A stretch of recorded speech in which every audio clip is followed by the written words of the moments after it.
Que tempo chuvoso é esse? São tipo 4 dias de chuva seguidas. Estou sentindo frio em João Pessoa. Socorro. Olá! No Ideia Transitória de hoje, eu vou falar de um livrinho do Humberto Eco chamado Seis Passeios pelos Bosques da Ficção. Cuidado com essa aliteração, porque às vezes é um saco pronunciar. Então, esse livro do Humberto Eco, ele é uma coletânea de conferências que ele apresentou, todas girando em torno da ficção. Ele não é um livro ficcional, certo? Parece mais uma coletânea de ensaios. Quem conhece a obra do Humberto Eco sabe que ele é bem familiar a esse formato. E ele fala sobre vários temas referentes à ficção, o papel do leitor, o papel colaborativo do leitor, de como ele atua para completar as lacunas deixadas pelo autor, pelo texto. Também fala sobre a suspensão da descrença, fala sobre a verossimilhança. São temas muito interessantes para quem tem, tanto para quem tem curiosidade para estudar, porque e também nunca leu ou não é habituado a ler textos de crítica literária, porque ele é muito didático, ele é muito tem um texto muito mais fluido, muito mais palatável do que vários outros críticos. Que eu acho também uma tendência meio, um hábito na verdade, meio contraproducente. Se você quer falar sobre obras de literatura e parte do papel do crítico é divulgar essas obras, por que é que você vai falar de um jeito que a maioria das pessoas não consegue entender? Bem-vindo à academia. Mas desses intelectuais, na verdade, esses mais badalados, o Humberto Eco é um dos que eu mais gosto, porque justamente por esse tom mais didático, esse tom mais pé no chão.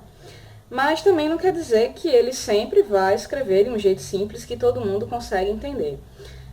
Uma outra característica desses textos de Humberto Eco é que ele faz muita referência a livros, à literatura italiana, principalmente, mas também a livros publicados lá em torno da Europa, a romances franceses. E eu não estou só falando de Alexandre Dumas com o Conde de Monte Cristo. Ele fala também, mas ele faz referência a vários outros textos que, se você não conhece, você pode ficar um pouco incerto, assim, você pode talvez não entender muito bem.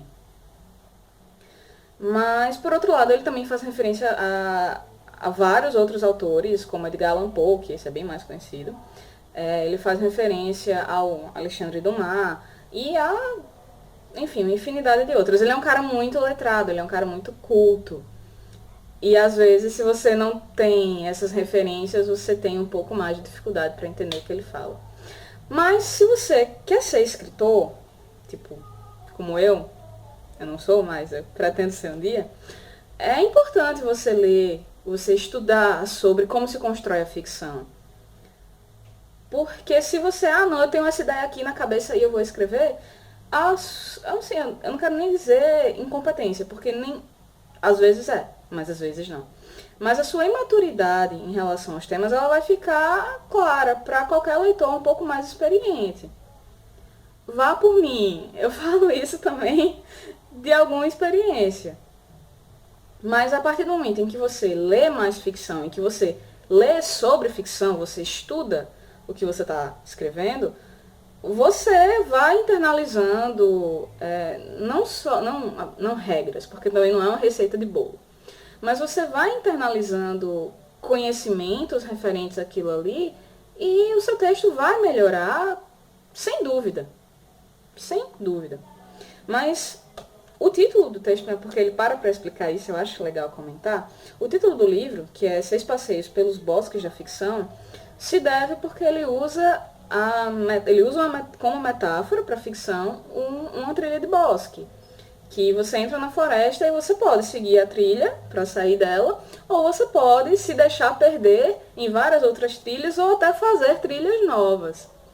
essas metáforas para se referir à ficção são particularmente interessantes e, como por exemplo o Neil Gaiman, ele usa uma que não é dele, mas está aí rolando na cultura faz tempo, mas ele usa uma que é a metáfora com uma teia de aranha, em que você vai puxando, você vai vendo que elas estão ligadas, que aquela história que você estava escrevendo está ligada a várias outras, e assim você constrói um cosmos inteiro de histórias, que tudo isso é uma visão muito legal. Mas então, esse livrinho do Humberto Eco, ele é da Companhia das Letras, pode ser encontrado aí relativamente facilmente. E é isso. Se você tem outros textos sobre ficção que gostaria de compartilhar aqui com a gente, eu queria que a gente falasse, deixa aqui no comentário, conversa aqui com a gente. Até mais, obrigada!